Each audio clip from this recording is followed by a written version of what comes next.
Eksekusi lahan dan bangunan di Kelurahan Payo Selincah, Kecamatan Jambi Timur, Kota Jambi berlangsung ricuh. Sekelompok orang dari pihak tergugat berusaha menghadang dan menghalang alat berat yang diterjunkan untuk meratakan lahan. Selain itu, massa juga terlibat keributan dengan petugas keamanan saat petugas jurusita membacakan eksekusi lahan berdasar putusan Pengadilan Negeri Jambi dan Pengadilan Tinggi Jambi. Akibatnya, beberapa orang yang diduga menjadi provokator terpaksa diamankan. Beberapa di antaranya bahkan kedapatan membawa senjata tajam dan bom molotov. Sempat terjadi chaos karena dari pihak penggugat mengumpulkan masyarakat yang tidak kita ketahui dari mana, dan diantaranya ada yang membawa senjata tajam. Setelah 3 jam berlangsung tegang, jurusita pengadilan akhirnya dapat mengeksekusi lahan yang terdiri dari 6 unit ruko tersebut. Dari Kota Jambi, Adrianus Susandra, iNews melaporkan.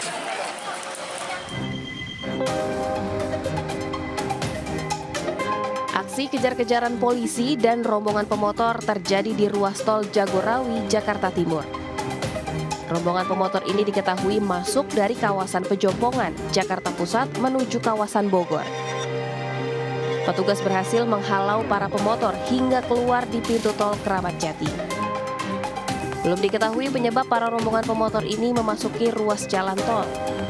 Dari keterangan pihak petugas yang tidak bersedia disebut identitasnya bahwa rombongan tersebut mengikuti pemakaman jenazah istri salah satu pemuka agama terkenal. Dari Jakarta, Rio Manik, iNews melaporkan.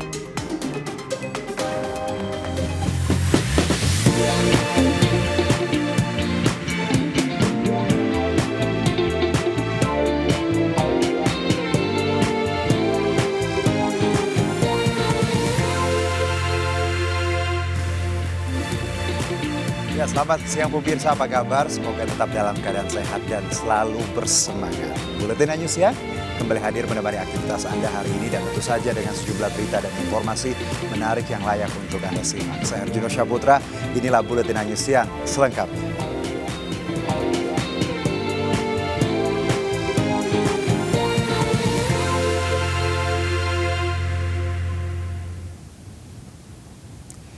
Diduga karena masalah asmara, seorang siswa Madrasah Alia Negeri di Sleman, Yogyakarta nekat memanjat menara internet setinggi 16 meter Senin siang. Setelah dibujuk oleh guru dan teman-temannya, siswa tersebut akhirnya mau turun.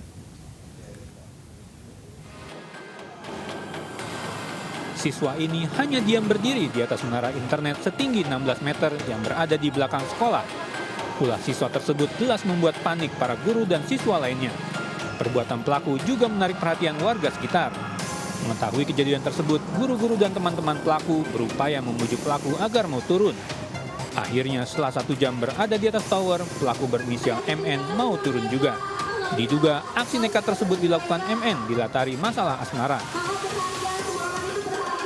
Saya yakin nanti karena akan ada peristiwa ini ya, hikmah bagi kami, mungkin kami akan lebih care pada Najib, kemudian akan berusaha, ibaratnya orang sakit kami akan mengobati, akan mencarikan solusi gitu lah. Solusi terbaik untuk Najib karena dia sudah kelas 12 ya.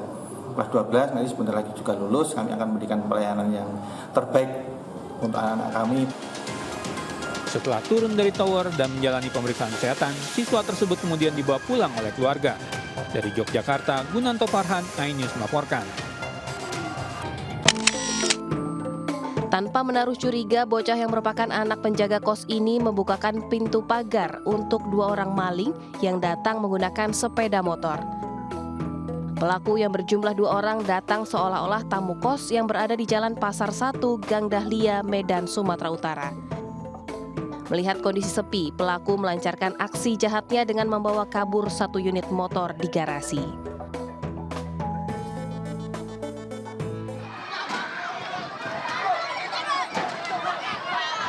Video amatir saat sejumlah warga merusak mobil berwarna merah yang sedang dipindahkan oleh pemiliknya viral di media sosial.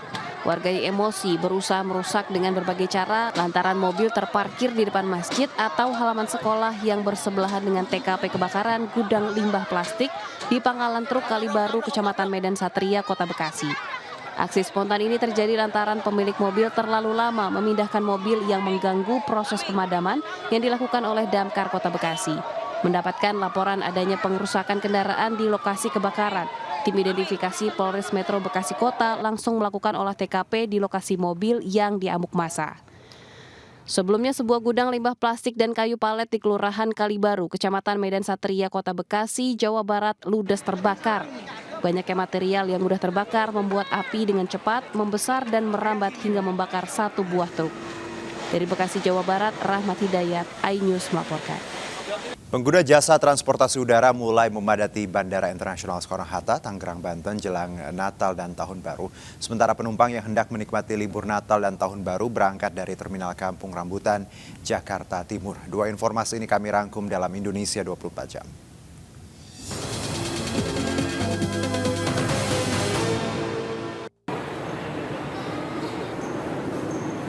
Jelang libur Natal dan Tahun Baru, para penumpang memadati area keberangkatan Terminal 1 Bandara Soekarno-Hatta, Tangerang.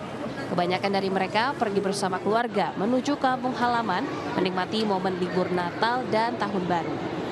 Trafik tertinggi terjadi sejak Jumat pekan lalu dengan destinasi favorit Kota Denpasar, Kuala Namu, dan Makassar. Pergerakan penumpang mencapai 130.000 orang dan diprediksi meningkat 3 hari menjelang Natal. Pengelola Bandara Soekarno-Hatta menghimbau para penumpang menggunakan masker dan menjaga protokol kesehatan, di mana kasus COVID-19 mulai meningkat. Sementara calon penumpang yang hendak mudik dan berlibur mulai berdatangan ke Terminal Kampung Rambutan, Jakarta Timur. Jumlah penumpang jelang Nataru meningkat hingga 30% lantaran anak-anak sekolah sudah mulai libur. Peningkatan penumpang sudah terjadi sejak akhir pekan lalu dengan tujuan sejumlah wilayah di Jawa Tengah, Jawa Barat, dan Sumatera.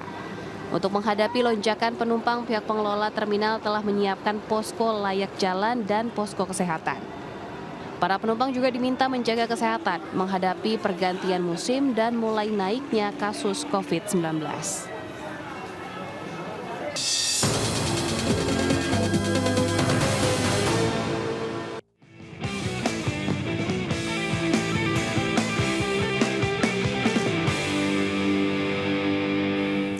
Melanjutkan agenda belusukan, Siti Atiko Ganjar mengunjungi Pasar Pagotan Madiun. Wanita yang disebut calon ibu negara tersebut menyempatkan untuk mencicipi durian khas Madiun bersama warga. Sementara itu sambil joget gemoy, Capres nomor urut 2 Prabowo Subianto meminta masyarakat tidak membesar-besarkan video yang viral soal etik ndasmu. Di tempat berbeda, Muhaimin Iskandar, Cawapres nomor urut 1, menyebutkan jangan remehkan etika ketika bertemu dengan ratusan ibu-ibu majelis taklim se-Kabupaten Bekasi.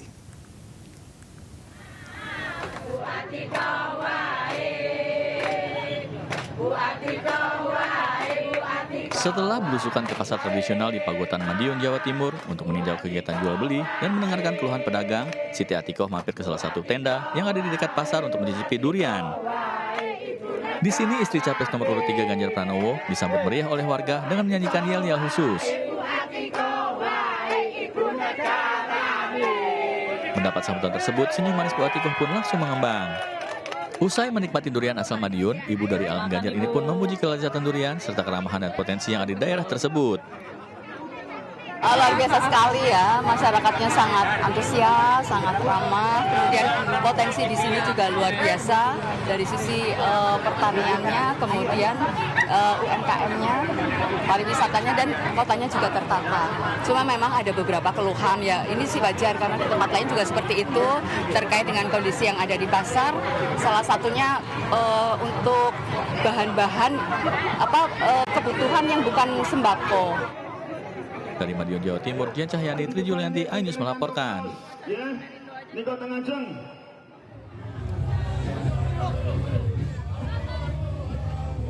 Sambil joget gemoy di depan sejumlah wartawan, Prabowo Subianto, calon presiden nomor urut 2, mengklarifikasi video ndasmu etik yang viral di jagat maya. Usai menghadiri pertemuan kader dan simpatisan di Gor Soekarno-Hatta di Kota Blitar, Capres nomor urut 2 ini meminta agar video ndasmu etik tidak dibesar-besarkan, sebab video itu hanya diungkapkan saat konsolidasi internal Partai Gerindra dan bukan untuk konsumsi publik. Tidak boleh bisa dicari-cari besar-besarkan itu di antara keluarga dan bukan bicara orang Banyumas biasa. Ndasmu etik. Sebelumnya beredar potongan video Prabowo yang mengomentari soal etik yang sempat ditanyakan Capres Anies Baswedan dalam debat Pilpres. Di tempat berbeda, Cawapres nomor urut 1 Muhaimin Iskandar disambut ratusan ibu-ibu yang tergabung dalam majelis taklim se-Kabupaten Bekasi. Saat tiba di lokasi, Caimin langsung dikerumuni ibu-ibu yang meminta salaman hingga berfoto bersama. Caimin pun sempat menyinggung video Prabowo yang viral di jagat maya. Karena itu jangan meremehkan etika. Kemarin sempat nyindir di Twitter juga nih, Gus. Ya, sebagai bagian dari penyadaran bahwa etika harus dijunjung tinggi. Tim Liputan iNews melaporkan.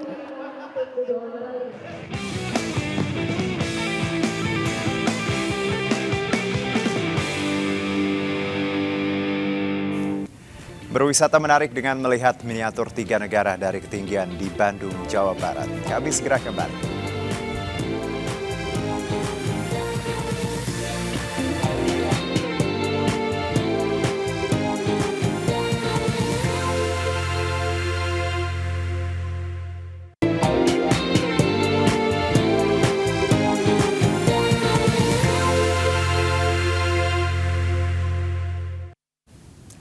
Sambut libur akhir tahun, objek wisata di kawasan Lembang, Kabupaten Bandung Barat menawarkan kegiatan menarik dan lokasi dengan sejuta keindahan. Salah satunya wahana yang mengajak wisatawan melihat miniatur 3 negara dari ketinggian dan seru. Berikut liputannya.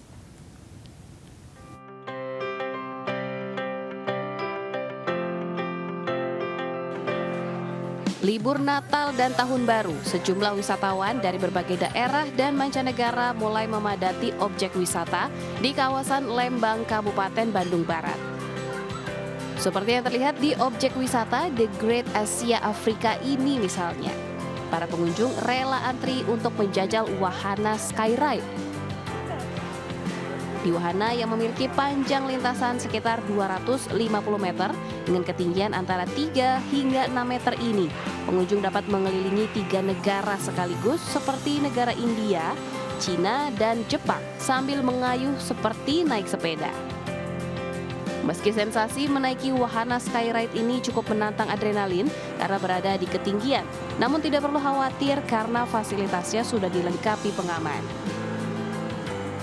Di Palembang sini kita datang itu untuk liburan, sengaja untuk datang ke Lembang. Nah, jadi kesannya naik di wahana Skyride ini bagus, keren.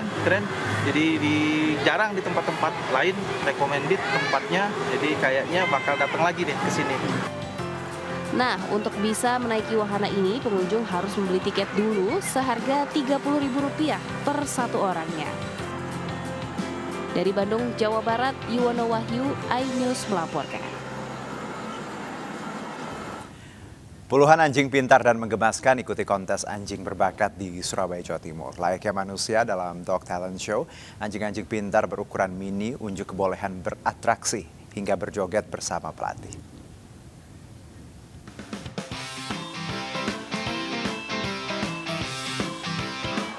Melompat, melewati rintangan, hingga lenggak-lenggok dengan kostum lucu.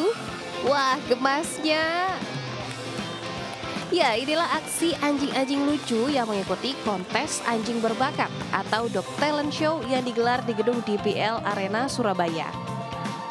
Bersama para pelatihnya, anjing-anjing pintar ini bisa berjoget serta beratraksi mengikuti perintah sang pelatih.